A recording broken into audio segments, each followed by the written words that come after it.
Welcome to Practical Shamanism. I'm Katie Weatherup. I'm a former engineer with 20 years of experience working as a shamanic practitioner, and I hope to help you to connect to your personal power and magic, and to support you in living a really good life that just keeps getting better. Thank you so much for joining me.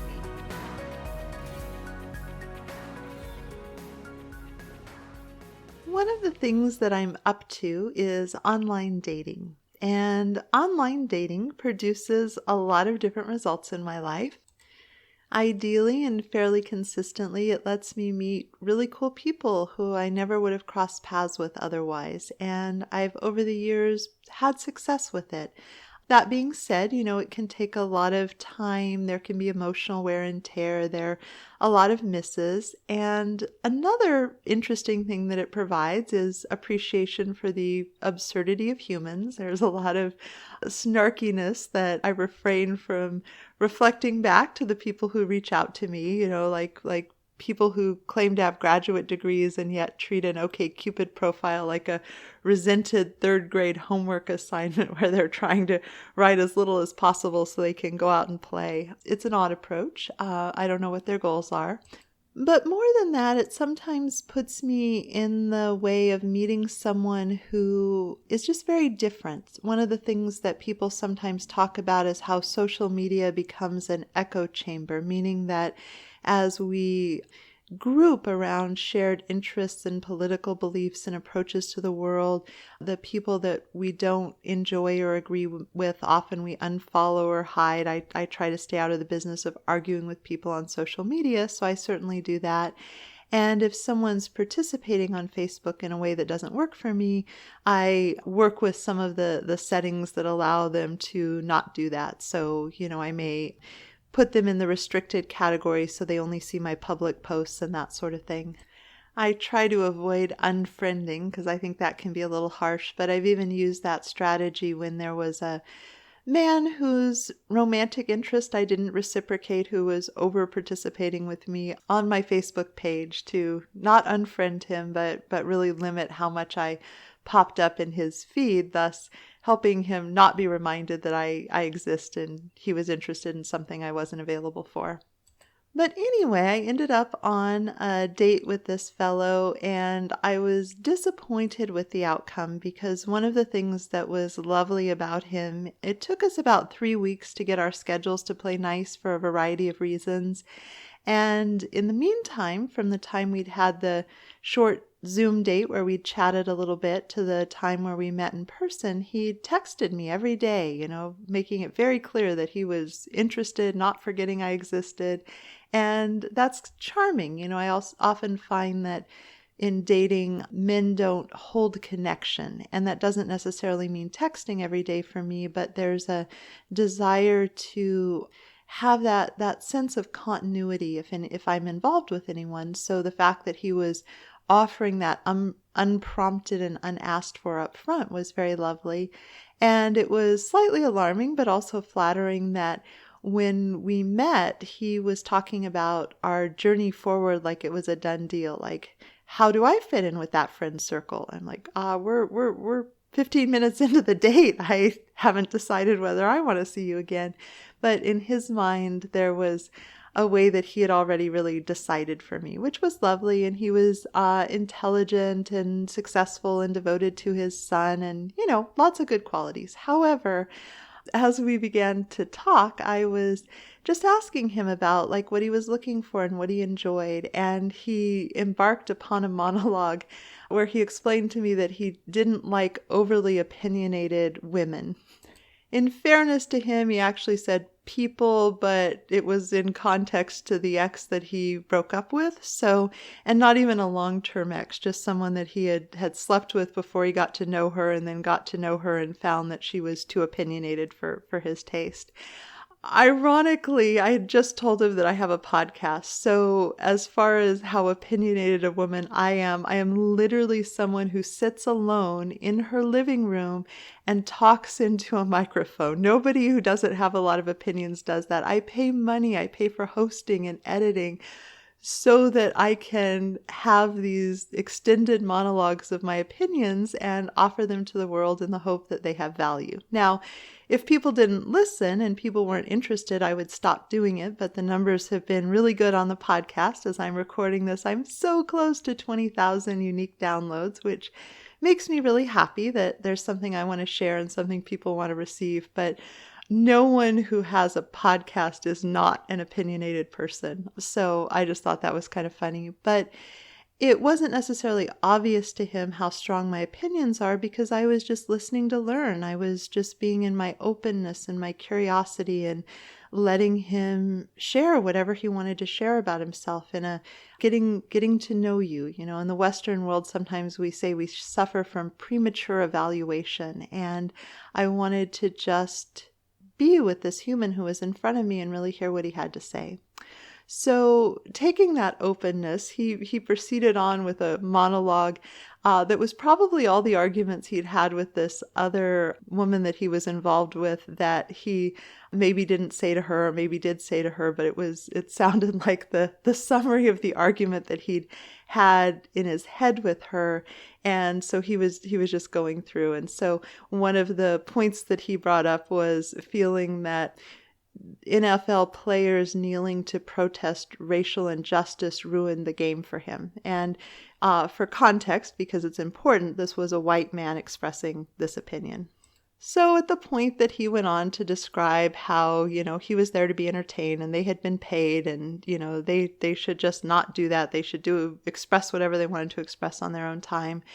When he'd finished the kind of that expression, I knew that there was not going to be a second date. It's just, I don't feel like I need everybody to be an activist or feel about social justice as strongly as I do. I think that there's a beauty to saying we can love many things and we can contribute to the world in many ways. And there is space for many of us to do different things. And at this moment, there are many people passionately and profoundly committed to the very important issue of equity and cleaning up the legacy of, a racially unjust system that we've all inherited in the modern world. And I love that. How cool is that? When I was in high school reading, at that time we were using the phrase African American instead of Black as the most up-to-date, terminology. I was reading all of those authors even when I had to go to the library in the neighboring town because there was something that was so compelling, even as a young person, where I was really trying to wrap my head around this kind of harm that people did to each other in an organized fashion. So there was a lot of engagement in reading, and I was very isolated in that. I didn't have people to have conversations. I did have friends that in a, not very racially diverse community were, not white, but that wasn't something that we talked about. So there was this isolated nature to all this academic exploration. And it was really joyful when I got to college and there were groups that were about social equity and I could start exploring that. And I minored in women's studies, and UCSD took a very multiracial looking across women across economics, women of different ability levels, So the able-bodied privilege is something that is not being talked about as much in modern times. There was just an incredible richness to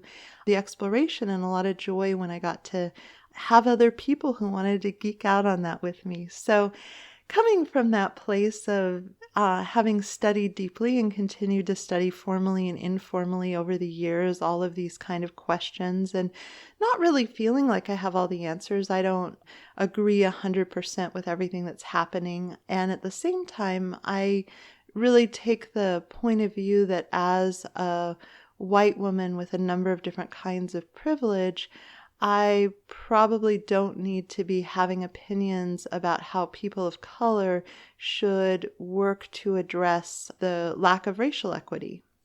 Just like if a man were to have a bunch of opinions about how women should address the sexual violence against them when he hadn't really studied it or gotten rigorous or listened to women, he was just feeling kind of attacked and thinking that that wasn't aligned with women's, desire to be free of violence, therefore they should. as a woman, that doesn't feel very good. And so it put me to some musing on opinion culture. So one of the difficulties of the modern world is that through all of these forums, people can pontificate even if they know very little. And I think in terms of moving through the world and not working other people's last nerve inadvertently, it's really useful to remember the Dunning-Kruger graph, which basically says our brains lie to us and tell us that we know a whole lot about a subject that we know almost nothing about. We read one article on NPR or heard somebody mention it in passing, and their way of framing the argument or their idea resonated for us, and then we're parroting their sound bites and feeling like we know everything we need to know about that. And it's good to keep that in mind because it's a pretty universally felt experience if you don't know how to offset the sort of standard cognitive biases that go with the human brain. And I think it's really super useful to know where my brain is going to have strategies that are not going to have me have the most fully actualized life. And one of those is the way that the brain tries to shut down random intellectual curiosity. And the reason for that is that learning something new, when you're changing paradigms, you get this neuroplasticity, you rewire your brain, you onboard new information. If you want to be really tired as an adult, go to an immersive language, class. It may be really engaging and really cool and super awesome, but you will probably be a tired person at the end of the day because you're using your brain so intensely. And it's just good to know that our brains are constantly trying to protect themselves from having to work too hard. And so most of humans for most of history had insecure access to food. There was a lot of food scarcity, and we are really rocking it in the modern era. The absolute percentage of world hunger has gone down dramatically in my lifetime, and that's with the population continuing to rise, which is super cool. It means that percentage of people, fewer and fewer people are going hungry. We as humanity are working out how to all have this basic need met reliably.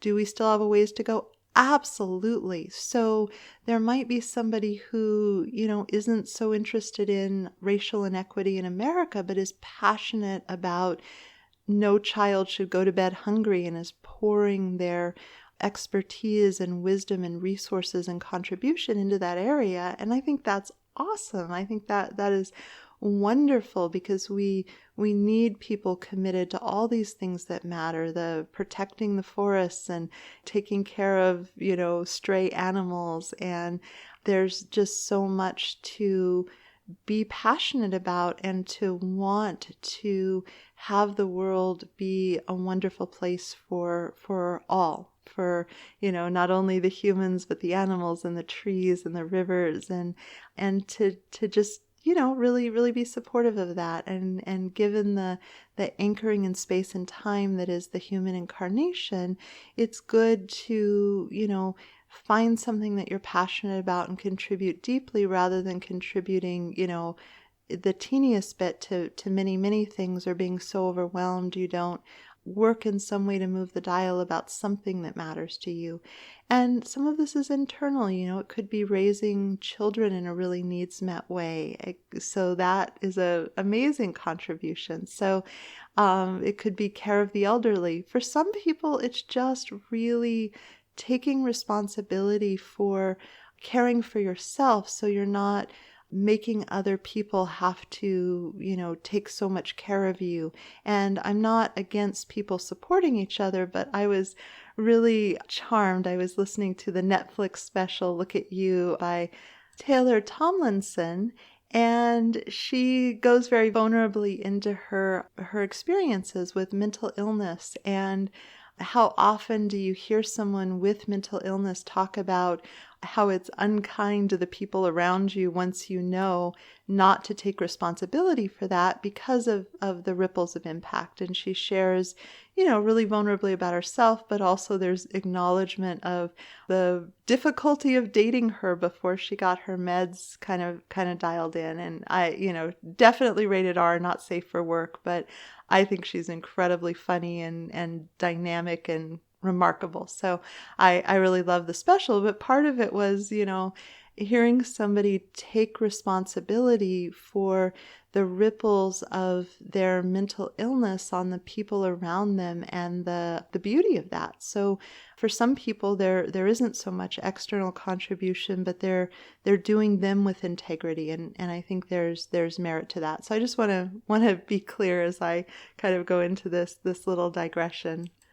But coming back around to opinion culture, there's a egoic need, and I think that having enough of our egoic needs met is a good thing. I'm not like, oh, it's the ego, it's horrible, it must be suppressed. I think that if you kind of starve your need for being seen and heard and known and acknowledged and, don't allow yourself that, it comes out in these squishy, awkward ways. There's name dropping and virtue signaling, and someone who's doing a lot of telling you how high status they are and how important and special they are has kind of gotten into that bottomless pit of ego need, which may have come from, kind of not enough. There's a lot to that, but I think we do well when we're like, yeah, my ego and sense of liking to be admired and respected is a part of me, and it's not running the show, but neither am I trying to eradicate it in some way, because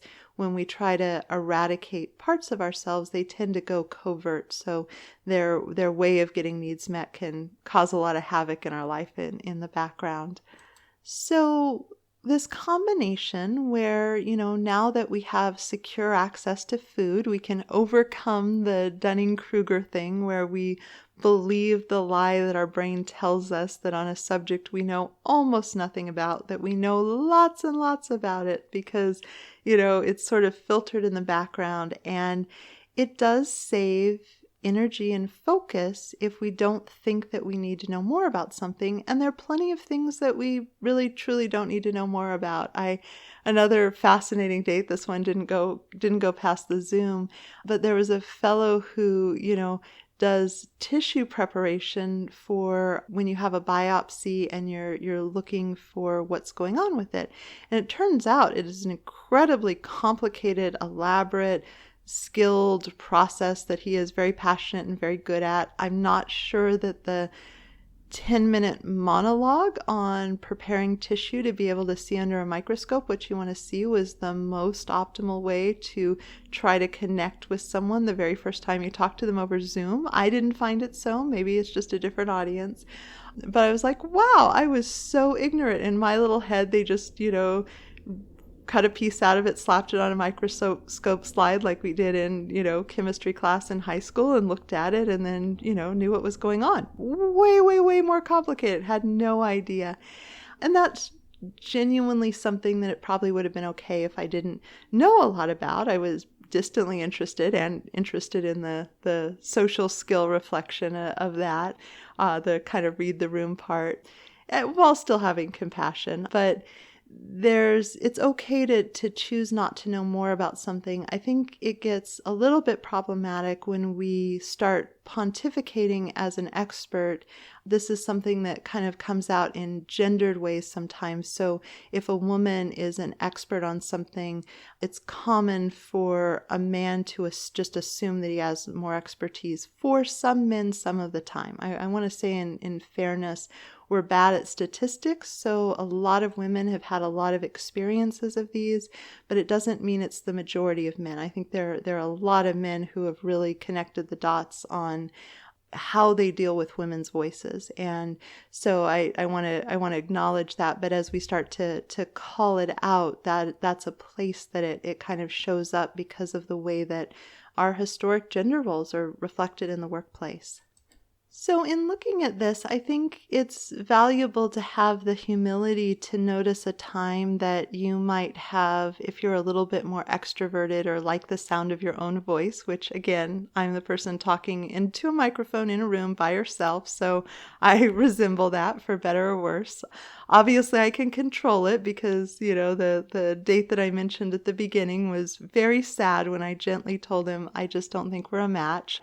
He had not realized just what an opinionated woman he was talking to. So I do have the ability to, be at choice. And when I was younger, that wasn't always the case. Sometimes the need to be expressed was so intense that I would have expression when people weren't receptive and it wasn't my turn to talk and I was dominating the room and I was being that annoying person in the group dynamic who, wouldn't shut up. They're absolutely, so it's ironic that I can have little tolerance for that person in the group, given that I was her on a number of occasions. But I have an adult life where I am really expressed. I have a lot of opportunity to be expressed, and it takes the pressure off when I'm like, yeah, it would have taken more energy to question his assumptions about the world or insert something. And at one point, he was expressing how unhappy he was that a woman had not immediately been super direct with him about the fact that she was losing interest, but instead just, stopped initiating text messages, was slower to respond. So he wasn't getting the level of engagement from her that, he had before. And, he said, she should have told me, she should have been direct. And I didn't say, well, maybe she was figuring it out as she went along. I didn't bring up the thing that, there's a lot of instincts in women to be pleasing and avoid displeasing. And if you don't have a handle on those, or depending what your trauma history is, it can be a lot more uphill to say something a man doesn't want to hear than it would. I think men and women both really procrastinate on difficult conversations. It's certainly a pet peeve of mine when I had a lot more emotional cleanup to do because somebody wouldn't show up for an ending conversation when we'd been in a relationship that included intimacy. That's a hard one for me, but I've accepted that that's part of the reality. Some people just don't do that, and I need to figure out, even though it's harder, how to restore myself if I don't get that level of engagement. But I didn't point that out to him, and one of the cool things that happened in his monologue is he actually brought that in and said, well, I don't know what her trauma history was, but she should have just known who I was. So he'd obviously had someone give him that information and make that point, and then he was arguing with it because, he got his feelings hurt. It's no fun. It didn't feel good. So it was interesting to me when I was just in a place where I was just letting him have his say, that it became clear that other people had already shared with him a different perspective, and it just didn't change anything. So how great that I wasn't wasting my breath trying to make this shift for this fellow. So all of that comes around to, as humans, the nature of how our brains work is that we will think we know a lot more about things than we do. Opinion culture feels good. It feels good to be listened to, and it's not that hard in the modern era with social media and all of these kind of things to have people who will listen to you pontificate about this, that, or the other thing. And so, we have interesting experiences. I'm on a next door group that, is meant to share news and neighbors connecting with each other. And, you can give stuff away to your neighbors, and you can out in Hamul talk about if there's a fire coming, all that cool stuff. But I get people who they get on there and to the whole neighborhood, they have their rant about the rude customer service person at Starbucks and how could they do such a thing. There's this desire to be expressed and heard and, have people be on your side, which, tends to result in other people telling them to get over it and some people saying they hate that, and, a whole long thread. I try to make my brain scroll past them because I don't need to be involved in that. I have nothing unique to say. It's already a very full space with expression. But what I want to offer about this is, if you're being opinionated about something that you don't know a lot about, it may not be the best way to create connection. It is a way that a lot of people create connection, and us versus them, people agreeing with you. But I think what becomes really painful, and that many people are trying to call out in many different ways, is when you do the Dunning-Kruger thing about a life experience you haven't lived. When people are trying to shift that experience, it lands as really painful for people who are trying to be heard about something that isn't working for them.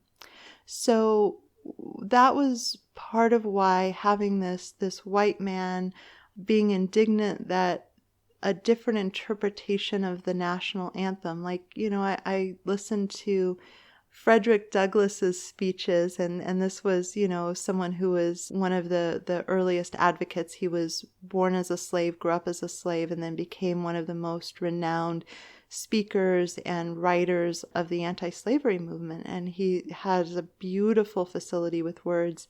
And they took some of his speeches on HBO and had people read them and wove it together to talk about his life. And it was really beautiful. But there's a speech before slavery's been abolished where he talks about not being a patriot and not loving his country, because part of the fabric of it is that slavery exists. And I know that the landscape is different in a lot of ways, but I can understand why a person of color, even if they really love and value their country, would have a much more complicated relationship to it as a result of, the social inequity. That we can look at the statistics for, how access to healthcare and infant mortality and control over money and education, follow certain racial lines. And that's important factual information, I think, to have and take in. So I think that this fellow probably, I'm speculating, but probably just, heard something on the news station or some pontification and adopted that for his own, and was got involved with a woman who felt really differently, and he may have not wanted to push back or argue with her, but he presumably had argued with her a lot in his head. And I think there was a moment of just wanting to be heard about that, because of all the things to pick to share with somebody on a first date. That's a little bit of an interesting choice. But what we can take away, my goal actually isn't to throw this fellow under the bus. I think he's, just somebody on his journey whose journey should not intersect with mine. But I think that the takeaway that I would offer is this opinion culture where we tend to get attention when we're expressing a strong opinion, and we get more attention if there's emotional charge behind it, because that's how our brains respond. And we may have met our need for community and us versus them if people are nodding and agreeing with our opinion. And it would be good to kind of implement a discernment and a sense of just self-control that says, it's totally fine if I want to play in this energy of being opinionated about things I really don't know a lot about. However, when it's someone else's lived experience where they've been harmed, that's probably not the best place to do it. So you look at the statistics of how much sexual violence women in the United States deal with. I'm certainly a survivor of molest. The Me Too movement really showed that there are very few women who haven't been, at a minimum, buffeted in some way, if not having a trauma history of multiple traumas. I work with a lot of clients who survive terrible things, and I really do believe that most men are not perpetrators, and they, for the most part, haven't survived sexual violence. I'm not making light of the complicated and painful experience of anyone who's a survivor of sexual violence. But there are a whole lot of men that it's just not on their radar. And so having opinions about how women should navigate it without this lived experience and without this access, if they haven't talked to hundreds of women and read the accounts of survivors, then having opinions about this and declaiming them is probably going to hit some pain points. And similarly, if you don't even know a transgender person, but you have a ton of opinions about how transgender people should move through the world, or you are somebody who hasn't had a social circle with a lot of racial diversity, and you happen to be white, and you have a lot of opinions about how Black people should approach dismantling racism in the United States, or activists and how they're getting it wrong. I just think there's a sensitivity to literally with these things, the violence against women. The women are most likely to die young between certain ages by being killed by the man in their life. There's not so many of us that don't have that sexual trauma. And in context to speaking to a room that probably includes survivors, it just isn't a good thing to have a lot of opinions about how women are doing the Me Too movement wrong. I'm not saying, as a woman who's also a survivor of sexual abuse, that I am 100% aligned with the Me Too movement. I think, there were ways that it was messy and shouty and not very nuanced. And, there were places where, there was polarization. All men are terrible and supporting the patriarchy, which I truly don't agree with. I really believe that, again, echo chamber, I curate the people I spend time with very carefully, but the men that I know are absolutely in favor of women being safe in the world. In fact, one of the things I was laughing about, I had somebody do the dick pic thing, and I was like, I just don't know any men who do that. So women have a lot of speculation about why men send dick pics. Like we have a lot of, snarky, annoyed opinions about why we have this experience in one way or another. And I can go talk to men. I can be like, hey, what would possess you to do such a thing? But truly, the men that I've talked to are all outraged on my behalf. Never, ever, ever have they violated dick pic etiquette by sending an unsolicited, unwelcome dick pic. They cannot begin to imagine why sending a picture of their dick would be something they would do with a complete stranger. They have no information for me, because it's just never a way that they would dream of behaving. They have never behaved that way, so they can't say, oh, well, I did it when I was younger, and here's what was going through my head or not going through my head.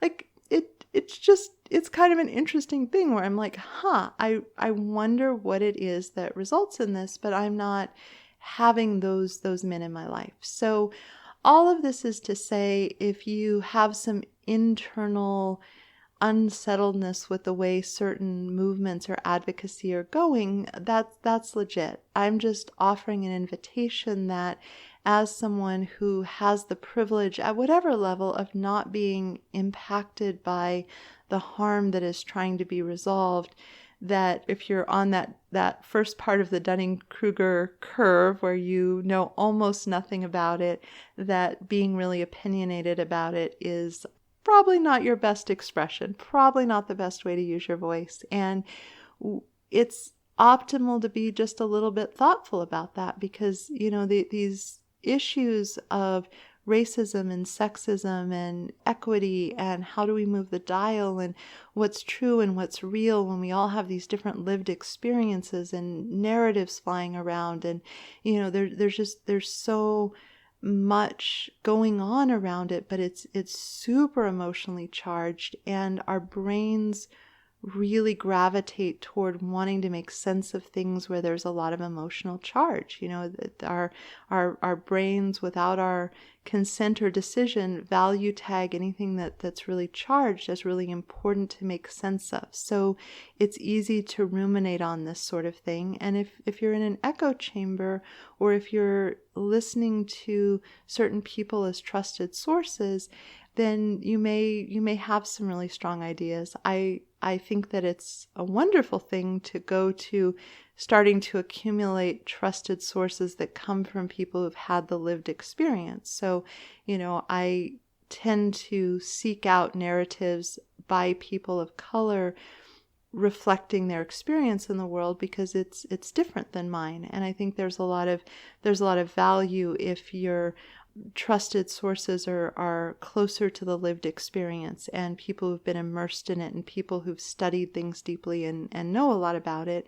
Unfortunately, mainstream news stations are having a lot of people who are very removed, crafting narrative that are very dismissive, and that's painful to a lot of people. So all of this is to say that I understand why people who know almost nothing about a subject, who are not harmed by it, who intellectually know that literally people, have been killed, have died, have had hate crimes perpetuated, have hate organizations that organize to, keep racism in place and even amplify it, even knowing all of that because of the way our brains are wired to make good use of our calories by not overthinking and value tag emotional things and are part of opinion culture and the way that we're kind of in echo chambers. It's really easy without ever running these thoughts or ideas through your core values to not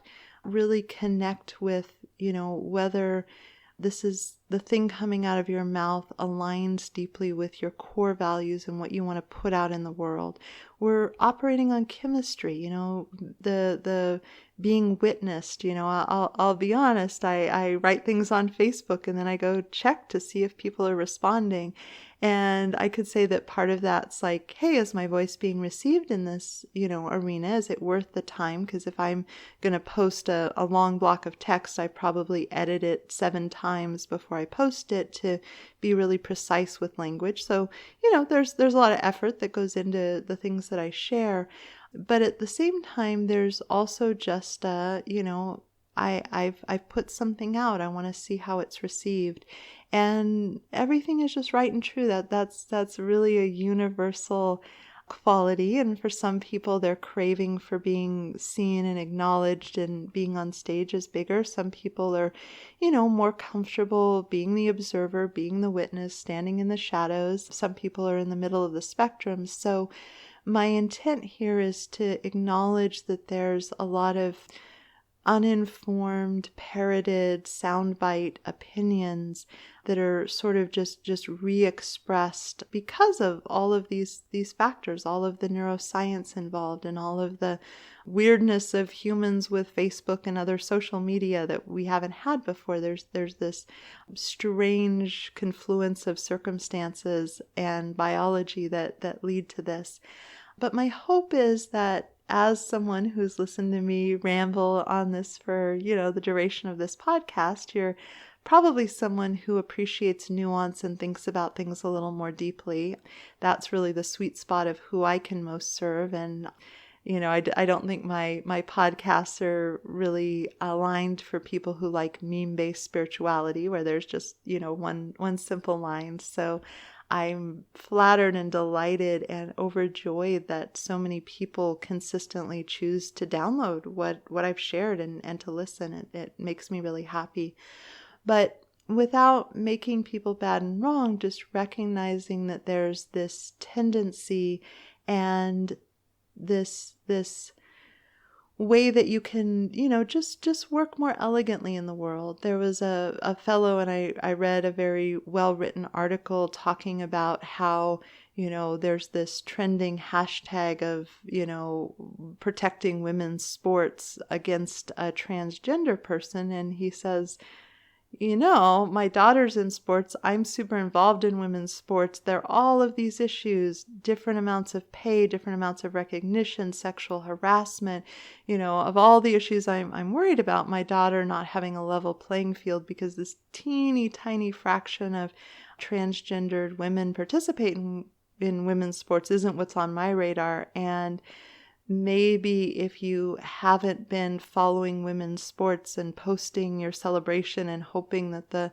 woman who is trapped in Russia right now, who's been imprisoned, is released, and all of those kind of things, maybe getting triggered about this and having an opinion isn't the best thing. You might want to think about this notion that you haven't been involved in the full complexity of the space that is being navigated. And I get that it's complicated. We have this new experience of people who their deep truth is that their biological at birth gender doesn't match who they are. Their sex doesn't match their gender experience. And in a highly gendered society about many things, how do we navigate that? We surely have to figure out those questions. But having people who aren't participating with that community and aren't participating with the area that's needing to work that out, maybe that's not the best place to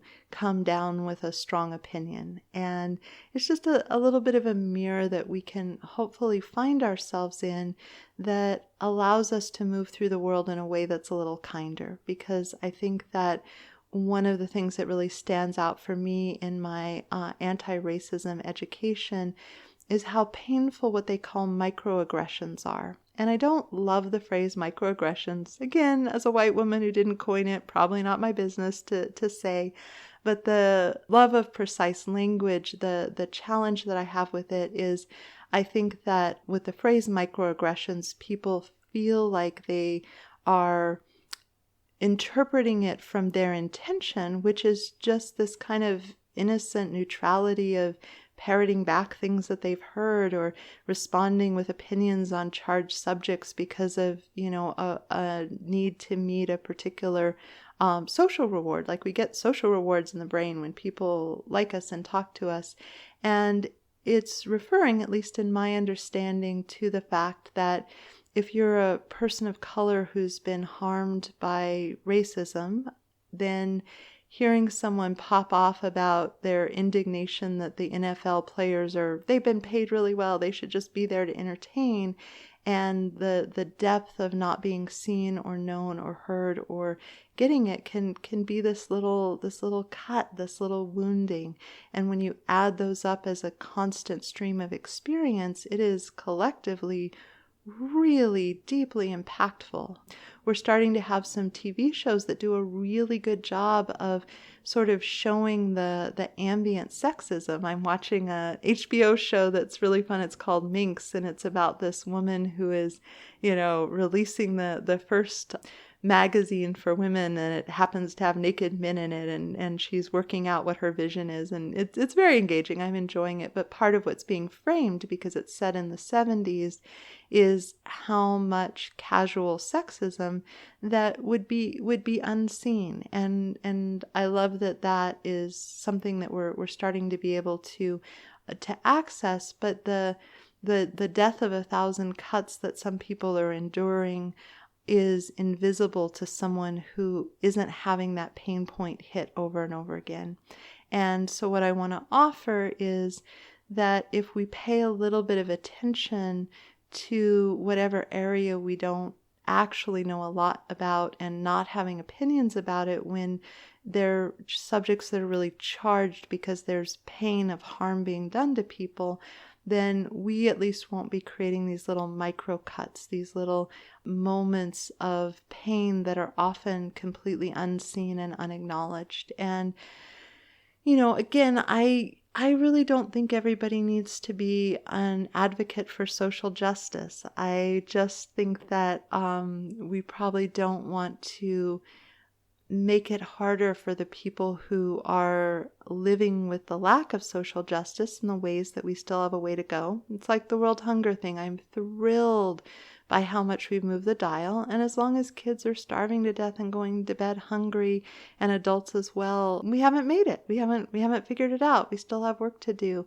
And I am not most passionately called to put my time and energy and talent into moving the bar on world hunger, even though I want that to be moved so much, because I'm committed to other things where I feel I can have more of an impact.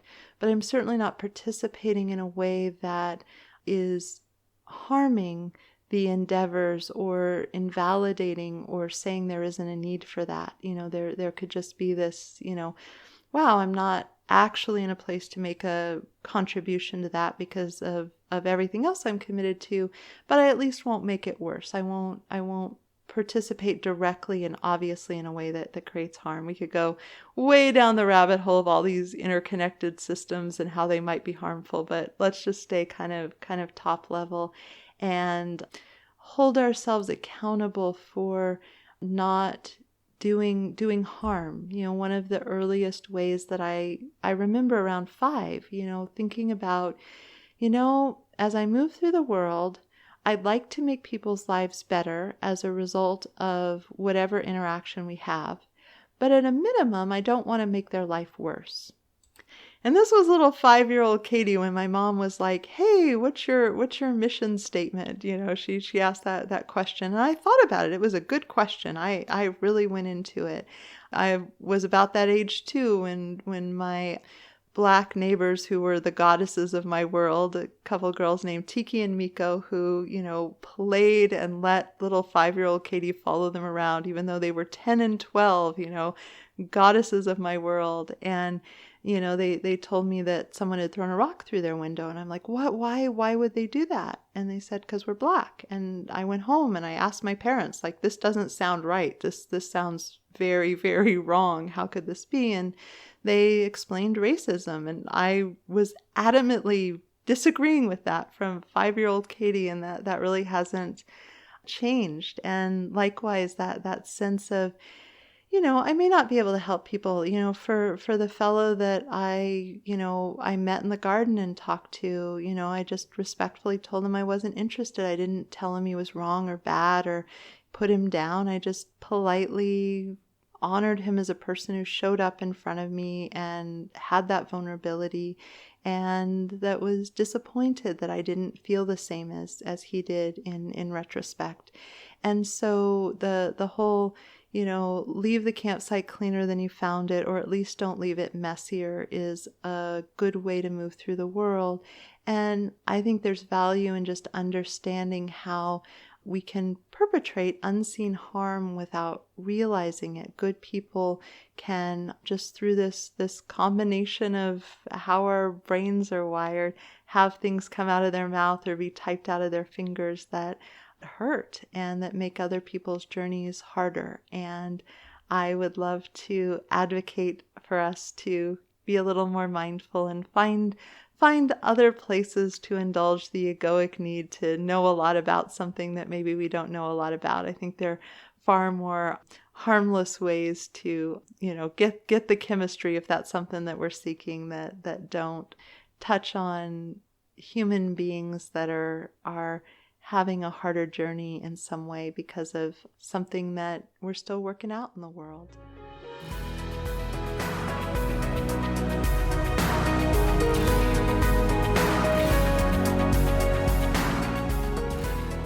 Thank you so much for joining me. To learn more about me and my work, please visit my website at handsoverheart.com. There you can join my mailing list for access to free bonus content in the members-only area. If you've enjoyed this, please consider subscribing and leaving a review. It would help me out a lot. Also, a special thank you to my patrons for your support. You offer me the time freedom to work on passion projects like this one. If you'd like to receive personal shamanic support from me and my team of guides, please consider joining my Patreon community. You'll find the link below. And again, thank you so much for listening.